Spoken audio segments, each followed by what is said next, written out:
tu te rends compte que demain, à cette heure-ci, je fêterai la Pâque à Jérusalem? Oui, ce n'était pas la peine de me le rappeler. Et après, quand la nuit commencera à tomber... Ça aussi, je le sais, tu coucheras chez un vieil ami à toi, dans un bon lit moelleux, comme tu les aimes.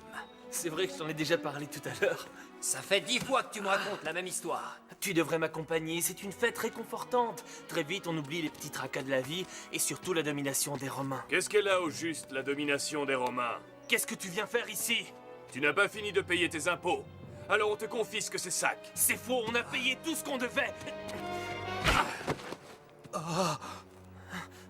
Tu ne sais pas qu'on a ordre de tuer les rebelles? Vas-y, tue-moi pendant que tu le peux, parce que le Messie va arriver très bientôt. Il s'occupera de toi et de tes complices, tous autant que vous êtes. J'entends parler de ton Messie depuis si longtemps que je n'y crois plus. Tu n'as pas compris que c'est une légende inventée de toutes pièces?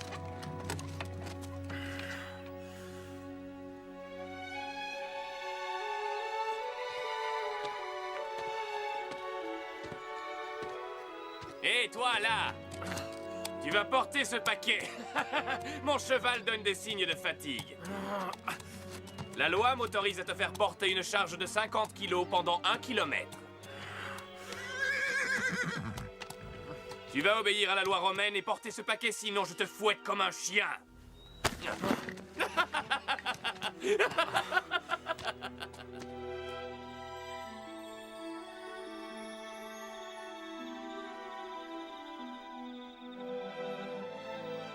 Je ne sais pas si je vais pouvoir supporter tout ça encore longtemps. Prends ton mal en patience, Cléopas. Les Romains ne sont pas installés dans cette contrée pour toujours. On retrouvera la liberté à l'arrivée du Messie. Notre vie est si misérable que je me demande si le Messie existe.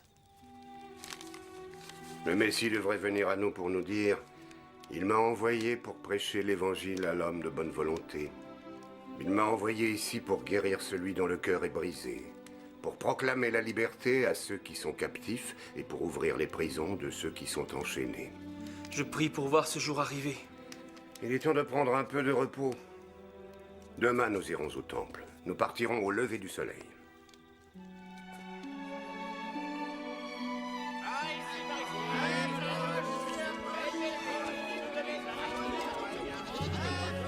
Achetez mes belles colombes. Agneaux à vendre. De beaux gros agneaux. Poterie, bois de chauffage. C'est vrai qu'ils sont très beaux, tes agneaux, mais ils sont trop chers. Si tu n'as pas de quoi te les payer, va faire tes courses ailleurs.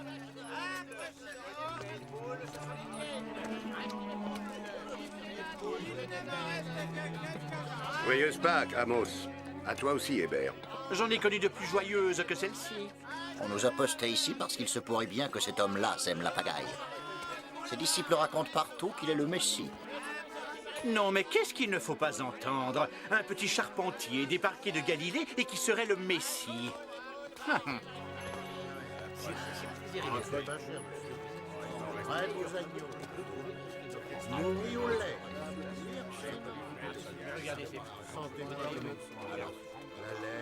Cet endroit est un lieu consacré à la prière, mais vous l'avez transformé en repère de brigands.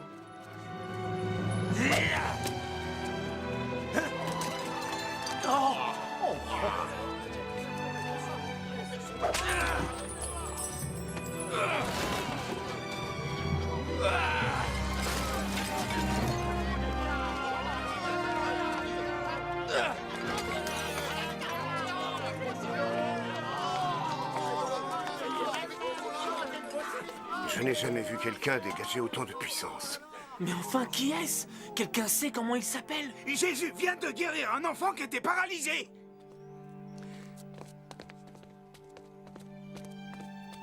Que la vue te soit rendue. Oh, je vois. C'est le Messie? Ça ne peut être que lui? Comment oses-tu mettre tout ce désordre dans un temple sacré? Tu vas payer pour ça. Tu l'as fait exprès ou tu as perdu la tête? Tu es certainement possédé par les démons. Vas-y, parle! Dis-nous la raison de ton geste. Faites détruire ce temple, et en 3 jours, je le ferai reconstruire. Oh, mais ce que tu dis est une absurdité. Des centaines d'ouvriers ont travaillé 46 ans pour bâtir le temple d'Hérode, et tu prétends le reconstruire en 3 jours? Je n'ai rien dit au sujet du temple d'Hérode. Détruisez ce temple, et en 3 jours, je le ferai reconstruire. Ça alors, en 3 jours. Imagine un peu la puissance qu'il faudrait avoir pour réaliser un exploit pareil. Tu crois que Jésus est le Messie? Ça me fait un peu peur, mais je crois bien que oui. J'aimerais rester encore un peu. Je crois que de grands événements se préparent. Je t'écrirai. Si jamais Jésus dit ou fait quelque chose d'important, on en discutera au Sanhédrin. Tiens-moi au courant, surtout. On ne sait jamais, peut-être qu'à notre prochaine rencontre, les Romains seront rentrés chez eux. Et Israël aura enfin un nouveau roi. Il apportera la liberté aux captifs. Il nous rendra la liberté, et bien plus encore. Bonne chance à toi, Cléopas. À toi aussi. Ce Jésus n'est pas le Messie, c'est un imposteur.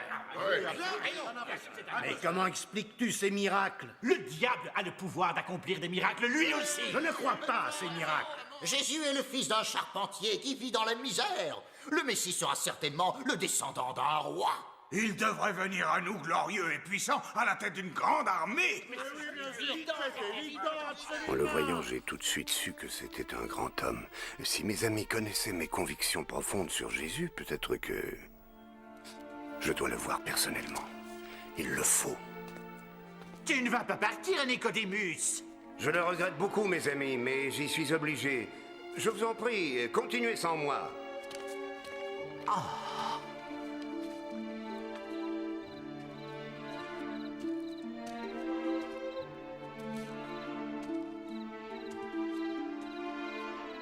Tu prends de gros risques en venant ici pour me parler.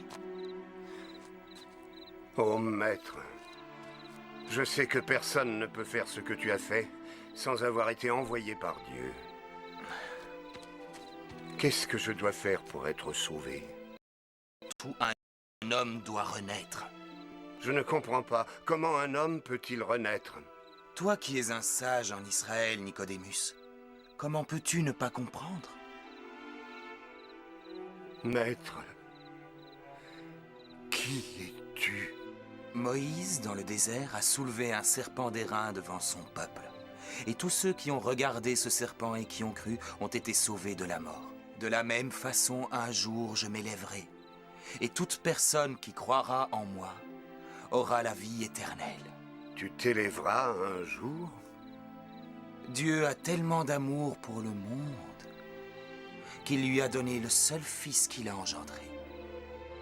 Et quiconque aura foi en lui ne mourra pas, il renaîtra.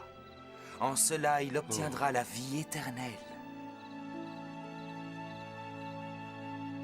Je viens de recevoir un rapport qui concerne Jésus. Il était à Nazareth. Ses disciples sont de plus en plus nombreux. Cher Ça Cléopas, commence à devenir très inquiétant. il y a quelques jours, j'ai eu une conversation privée avec Jésus. J'ai rarement vu émaner tant de puissance de quelqu'un. Et pourtant, ce qu'il m'a dit n'est pas aussi clair que ce que j'attendais. Je le regrette, mais je ne sais pas quoi penser. Toutes sortes d'histoires étranges se racontent à son sujet. Beaucoup d'entre nous se demandent s'il faut y croire ou pas. Ses fidèles les plus proches prétendent qu'à Nazareth, sa ville natale, il aurait lu une prophétie à propos du Messie face à toute une assemblée. Ensuite, il aurait affirmé que ce texte parlait de lui et qu'il était le Messie. Des hommes de l'assistance se sentirent profondément offensés.